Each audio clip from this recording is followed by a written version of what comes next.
ഇത് true incidents base ചെയ്ത് true incident ആവാം, അല്ലാതാവാം, മറ്റെന്തെങ്കിലും ആവാം. ട്രൂ ഇൻസിഡൻസ് ബേസ് ചെയ്ത് കഥയാണ്. അപ്പം ഇങ്ങനൊരു കഥ എന്തായാലും റിലീസായി പ്രേക്ഷകരിലേക്ക് എത്തിക്കഴിഞ്ഞു. ഇനി അഥവാ ഇത് കണ്ട് ഒരു ചർച്ചയായി ഒരു പുനരന്വേഷണം വരികയോ അല്ലെങ്കിൽ നീതി സാധിക്കേണ്ടത് കിട്ടുമെന്നൊരു പ്രതീക്ഷയാണോ? അതോ ഒരു അന്വേഷണം വരാൻ ചാൻസ് ഒക്കെ വരുന്നുണ്ടോ?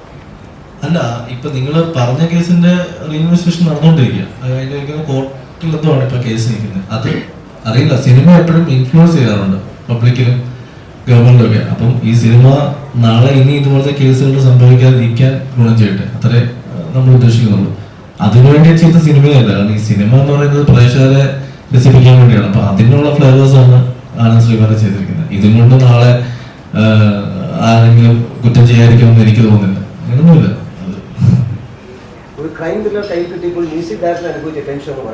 അല്ല, അത് അവന്റെ കാര്യം പറയാൻ വേണ്ടി ഇവിടെ വന്നതാണ്. അത് ഞാൻ ചോദ്യത്തിന് രഞ്ജൻ പറയും. കാരണം എനിക്ക് രഞ്ജന്റെ കാര്യം പറയാതെ പോകാൻ പറ്റില്ല.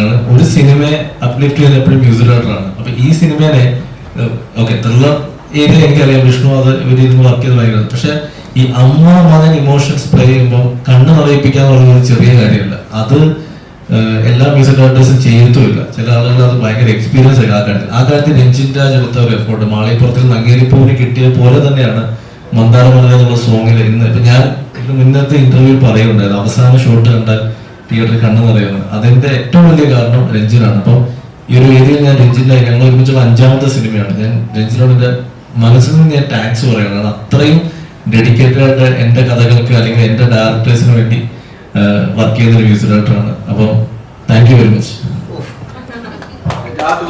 നല്ല കാര്യം ഇവിടെ താങ്ക്സ് പറഞ്ഞല്ല. എനിക്കും ഒരു ഫീൽ ചെയ്ത സാധനം ഇന്ന് സിനിമ കണ്ടപ്പോൾ അമ്മ ഇമോഷൻ എനിക്ക് പെട്ടെന്ന് ഫീൽ ചെയ്ത് നമ്മുടെ ചെവിയിലേക്ക് ആഴത്തിൽ പറ്റുക.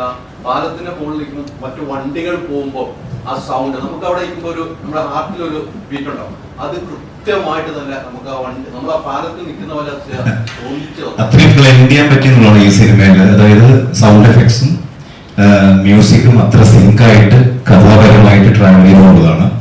അത് ഈ പറഞ്ഞ പോലെ അഭിലാഷിന്റെ കൂടെ ത്രില്ലർ പടത്തിനാണ് ഞങ്ങൾ ഒരുമിക്കുന്നത്. കടാപർന്ന സിനിമയിലാണ് ഞങ്ങൾ ഒരുമിക്കുന്നത്. 10ാം ചെയ്തു, നൈറ്റ് ഡ്രൈവ് ചെയ്തു. അപ്പോൾ അഭിലാഷിന്റെ സ്ക്രിപ്റ്റിന്റെ ഡൈനാമിക്സ് എന്തായാലും എനിക്കറിയാം. നമുക്ക് കഥ പറഞ്ഞിട്ടില്ലെങ്കിലും എനിക്കറിയാൻ പറ്റും അവരുണ്ടാവും ഏത് റൂട്ടിലായിരിക്കും സഞ്ചരിച്ചിട്ടുണ്ടെന്നുള്ള കാര്യം.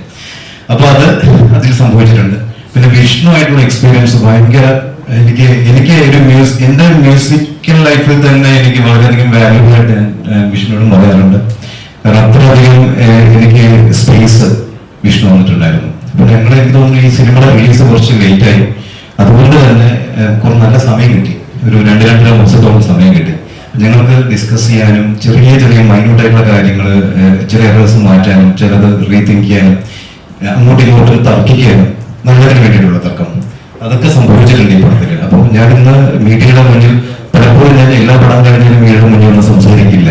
അപ്പോൾ ഞാൻ ഇന്ന് പറഞ്ഞു, ഞാൻ ഇന്ന് പ്രൗഡായിട്ട് എല്ലാവരോടും പറയും തിയേറ്ററിൽ പോയി ഈ സിനിമ കണ്ടേക്കണം എന്നുള്ള കാര്യം എന്ന് പറഞ്ഞു. അത് എന്റെ മനസ്സെന്ന് പറഞ്ഞതാണ്. ഈ പറഞ്ഞ പോലെ ഒരുപാട് ലേയേഴ്സ് ഉള്ള സിനിമ ആയതുകൊണ്ട് വളരെയധികം കഷ്ടം ഞാൻ പണിയെടുത്ത് തന്നെ ചെയ്ത് ഒരുപാട് നല്ല പണിയെടുത്തിട്ടുണ്ട്. കാരണം സൈക്കോളജിക്കലാണ് ഈ പടം ട്രീറ്റ് ചെയ്യേണ്ടത്. അല്ലാതെ സൗണ്ട് കൊണ്ട് ഞെട്ടിപ്പിക്കാനോ ആരും കേൾക്കാത്ത ടോണോട് ഞെട്ടിപ്പിക്കാനൊന്നും പറ്റുന്ന ഒരു പടമല്ല. ഇത് ഇമോഷനാണ്. ആ ഇമോഷന്റെ ലേയേഴ്സ് എന്ന് പറഞ്ഞാൽ ഭയങ്കര നാരോ ആയിട്ടുള്ള ഒരുപാട് ലേയേഴ്സ് ഉണ്ട്. അത് ഒരു ലെയറായിട്ട് നിങ്ങളെ ഫീൽ ചെയ്യിപ്പിക്കുക എന്നുള്ളതായിരുന്നു എൻ്റെ ഒരു ഉത്തരവാദിത്വം. അതൊരു പരിധിവരെ ഞാൻ അച്ചീവ് ചെയ്തെന്ന് ഞാൻ വിശ്വസിക്കുന്നു. അതുകൊണ്ട് കോൺഫിഡന്റ് ആയിട്ട് എനിക്കിന്ന് കാണാൻ പറ്റി എൻ്റെ സിനിമ. അല്ലെങ്കിൽ ഞാൻ ഇപ്പോഴും എൻ്റെ എറേഴ്സ് മാത്രമാണ് കാത്തിരിക്കുക തിയേറ്ററിൽ. പക്ഷെ ഞാൻ ഇന്ന് എൻ്റെ സിനിമയിൽ വന്ന് ഇമോഷൻ എനിക്ക് കിട്ടി. ഞാനും കണ്ണൊക്കെ നിറഞ്ഞിട്ടാണ് തിയേറ്ററിൽ നിന്ന് ഇറങ്ങിയത്. പിന്നെ എനിക്ക് കിട്ടുന്ന മെസ്സേജസ് എനിക്കത് മനസ്സിലായി. ഇപ്പൊ ഈ ചോദിച്ച ചോദിച്ചതിന് അതിനൊരു വലിയൊരു നന്ദി രാധാകൃഷ്ണൻ ചേട്ടനോട് നമുക്ക് പറയാനുണ്ട്. MR രാധാകൃഷ്ണൻ ഒരുപാട് ഹിറ്റ് സിനിമകളും ഹിറ്റിനെക്കാളും ഒരു ക്രിയേറ്റീവ് ആയിട്ട് ഒരുപാട് സിനിമകൾ ചെയ്തൊരു വ്യക്തി കൂടിയാണ് MR രാധാകൃഷ്ണൻ. ഇപ്പൊ രാജേട്ടനാണ് മാളികപ്പുറത്ത് വർക്ക് ചെയ്തത്. മാളികപ്പുറത്തിന്റെ ഫോർമാറ്റ് അത് നിങ്ങൾക്കറിയാം. വളരെ ലൗഡ് മ്യൂസിക് ആയിരുന്നു. ലൗഡ് എന്ന് പറഞ്ഞാൽ സിനിമയ്ക്ക് ആവശ്യമുള്ള ലൗഡ്നെസ് ഉണ്ടായിരുന്നു. പക്ഷെ ഇത് അങ്ങനെയല്ല. ഈ സിനിമയ്ക്ക് ആവശ്യമായ ഒരു പേസിലും ഡൈനാമിക്സിലും കൃത്യമായിട്ട് ഡിസൈൻ ചെയ്തുള്ളതാണ്. ഒരു പൊട്ടിക്ക് മേലെ പൊടിക്ക് താഴെ പോയി കഴിഞ്ഞാൽ ഈ ഉദ്ദേശിച്ച റിസൾട്ട് കിട്ടണമെന്നുണ്ടായിരുന്നില്ല. പക്ഷെ ഇന്ന് നിങ്ങൾ ഹാപ്പിയാണ്. ഞാൻ ഹാപ്പിയാണ് ആസ് എ മ്യൂസിക് കമ്പോസർ എന്ന് തീർന്നതാണ്. രാവിലെ ഒരു ഫേസ്ബുക്ക് പോസ്റ്റ് കണ്ടായിരുന്നു. ധ്യാൻ ശ്രീനിവാസന്റെ പടം അധികം പോസ്റ്ററിൽ വെച്ച് കണ്ടില്ല. ഇപ്പൊ ഇതിലുണ്ട് പ്രൊമോഷനിൽ എല്ലാ വെള്ളിയാഴ്ച സിനിമ ഇറക്കി പൊട്ടിക്കുന്നുണ്ട്. നെഗറ്റീവായിട്ട് സിനിമയെ ബാധിക്കുമെന്ന് വിചാരിച്ചിട്ടാണ് ഒരു അസംഷൻ.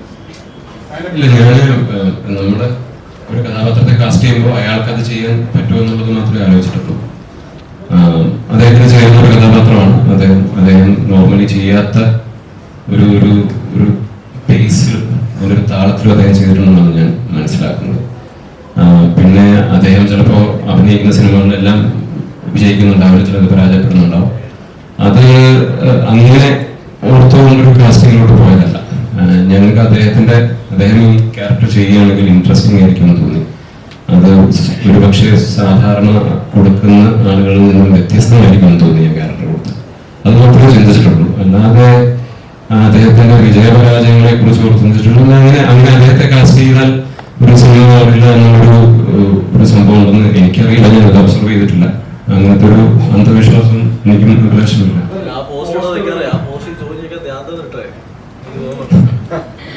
അല്ല, അതൊരു വലിയ സിനിമാ ഗ്രൂപ്പിലാണ് ചർച്ച നടത്തുന്നത്. ഇപ്പൊ ചോദിച്ചത് സീരിയസ് മാറ്റർ. സിനിമാ ഗ്രൂപ്പ്, ആ വലിയ സിനിമാ ഗ്രൂപ്പിലാണ് ആ പോസ്റ്റ് ഇട്ടിരിക്കുന്നു, ആ ചർച്ച നടന്നുകൊണ്ടിരിക്കുന്നു.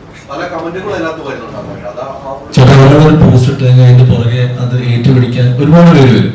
അല്ലാതെ ഇത് ആരും മനസ്സിന്ന് പറയുന്നല്ല. അത് എന്തിട്ടാൽ ശ്രദ്ധിക്കപ്പെടും. പോസിറ്റീവ് ഇടുന്നതിനേക്കാൾ കൂടുതൽ ശ്രദ്ധിക്കപ്പെടുന്നത് നെഗറ്റീവ് ഇടുമ്പോഴാണ്. അപ്പോൾ ഓൾറെഡി ഇപ്പൊ ഈ ചോദ്യം ഇതുപോലെ ചോദ്യം ചോദിക്കുക. അപ്പൊ ധ്യാനിന്റെ ഫോട്ടോ വെച്ചാൽ എല്ലാ വെള്ളിയാഴ്ചയും ധ്യാനിന്റെ പടം ഇറങ്ങുന്നു. അപ്പൊ ഇത് ആ രീതിയിലുള്ള ചോദ്യം ചോദിച്ചാൽ അതിന്റെ താഴെ ഇടുന്നത് ഉള്ളിൽ കിടക്കുന്ന ഫ്രസ്ട്രേഷൻ തീർക്കാനുള്ള സകല കമന്റ് അത് കൊണ്ടിടും.